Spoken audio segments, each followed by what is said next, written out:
In the last episode, we have seen how the British changed their attitude after starting the trade center in Surat, and how they brought private soldiers to Hindustan and weapons, terrorizing the public and forcing the local rulers to surrender by all means, by pointing guns and swords against the public of Hindustan.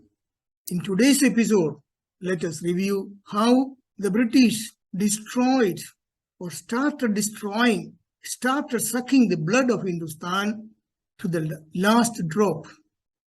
If I tell you that before the arrival of the British, that is, until 1600, Hindustan was the most industrialized and the richest country in the world, will you believe me? It's not so easy to believe because we were not taught about those facts and truths in our schools. And that's the reason. But let us see what the American Unitarian minister, Mr. J.T. Sunderland, stated about the status of Hindustan before the arrival of the British. This American Unitarian minister, J.T. Sunderland, states that nearly every kind of manufacture or product known to the civilized world, nearly every kind of creation of man's brain and hand, existing anywhere and priced either for its utility or beauty, had long been produced in India. And note this phrase for his affirmation: India was a far greater industrial and manufacturing nation than any in Europe or any other in Asia. And this was the situation or the status of Hindustan, the most industrialized and the richest nation in the world.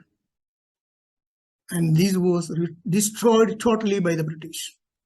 First of all, by destroying the industries of Hindustan, a systematic, a well-programmed and well-planned process of destruction that was exercised or practiced by the British in Hindustan.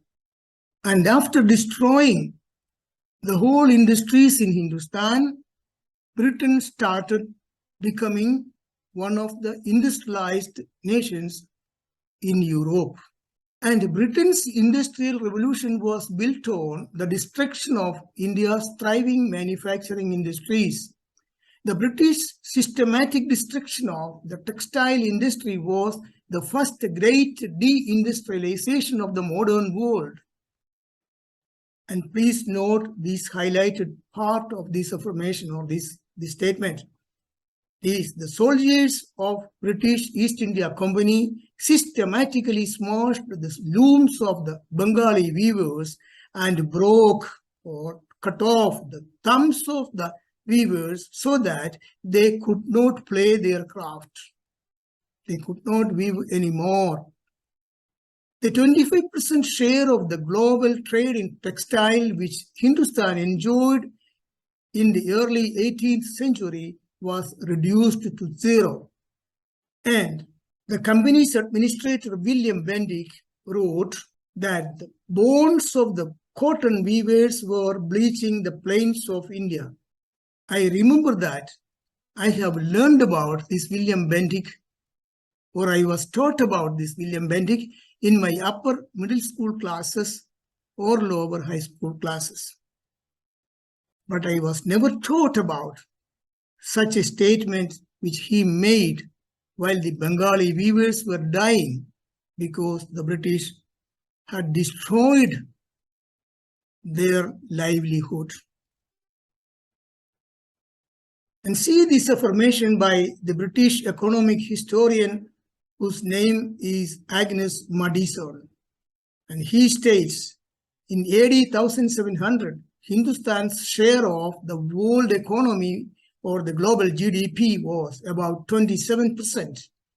Towards the end of the 17th century, it was about 23%, and that is as large as the whole Europe put together. By the time the British departed from India, it had dropped just over 3%. This is a copy of the statement of this famous person called Thomas Babington Macaulay, or commonly known as Lord Macaulay.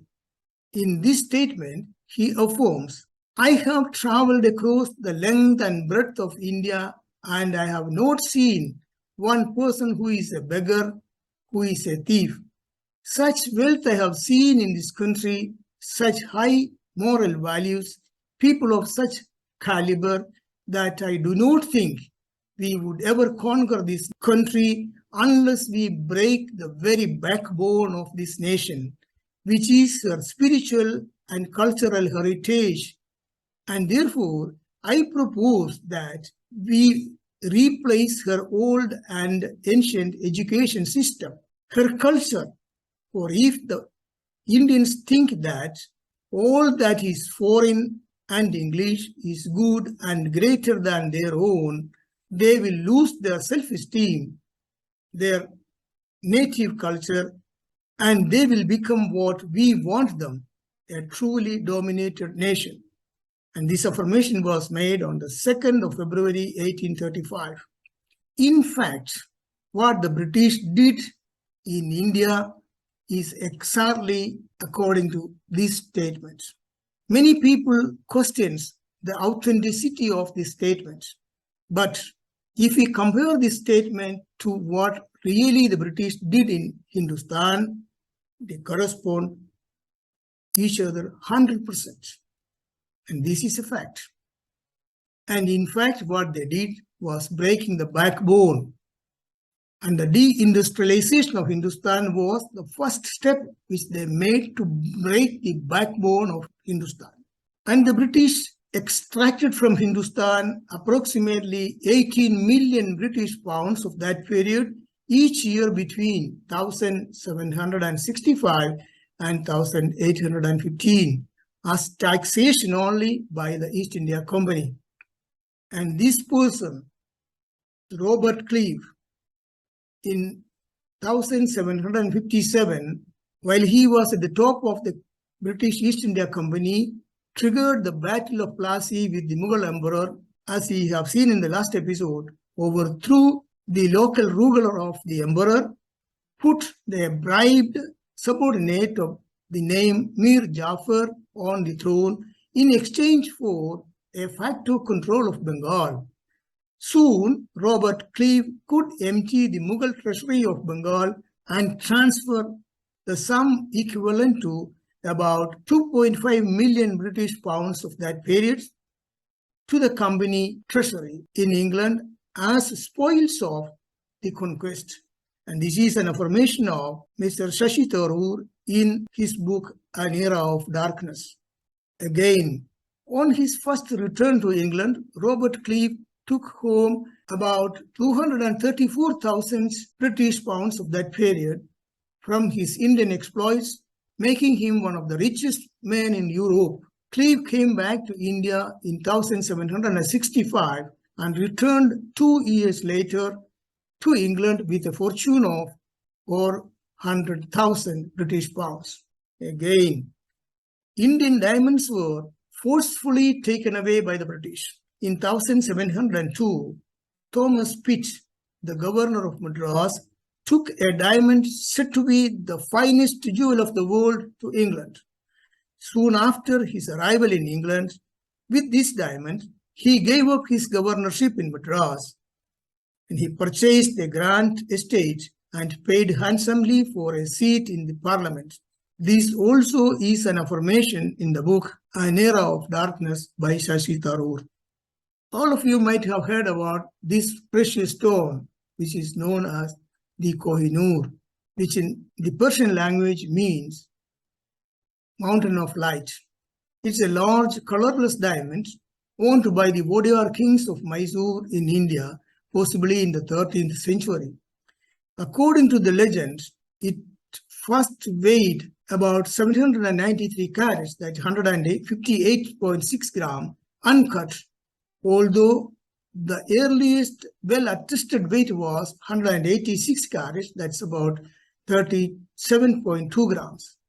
The stone changed hands several times between various factions in Asia until ending up in the possession of the Queen Victoria after the British conquest of Punjab in 1849. These are some of the most precious diamonds forcefully taken away or looted by the British. In order to have an approximate idea of the value of this diamond, let us examine this one, an extremely rare blue diamond of the approximate value of 16.4 million British pounds. And you can just imagine how much these diamonds can cost. For example, this is of 70.21 carats. It's about 50 carats. This one is between about 55 carats, 90 carats, etc. And these are other examples of those diamonds stolen or forcefully taken away by the British. And you can imagine how much they can value. All those precious and famous jewels and large number of others which belong to the glorious Hindustan were either stolen or forced to surrender by the military force of the British East India Company. They were finished on the British Royal Crown or in private British hands or sold to other colonialists or added to the British Royal Treasury. And the Kohinoor diamond is the one which is set in the center of the Maltese cross at the front of the British Royal Crown, this one. Normally, the stolen objects are not exposed by the thief, but in this case, that also happens. Just think about it. In the following episodes also, we will continue to review how the British sucked the blood of Hindustan until the last drop. I humbly request you to share these videos with your friends and relatives of the young generation so that they also will have a basic idea of the past true history of our great nation. And these pages were intentionally hidden by the central government of Hindustan until the last few years. So if your friends and relatives can have a basic idea, or if they can have an impression about the past history of our great nation, that may help them to become more patriotic. The reason why I have prepared these videos and shared them with you. So thank you very much for your kind attention to my words. See you in the next episode. Jai Hind.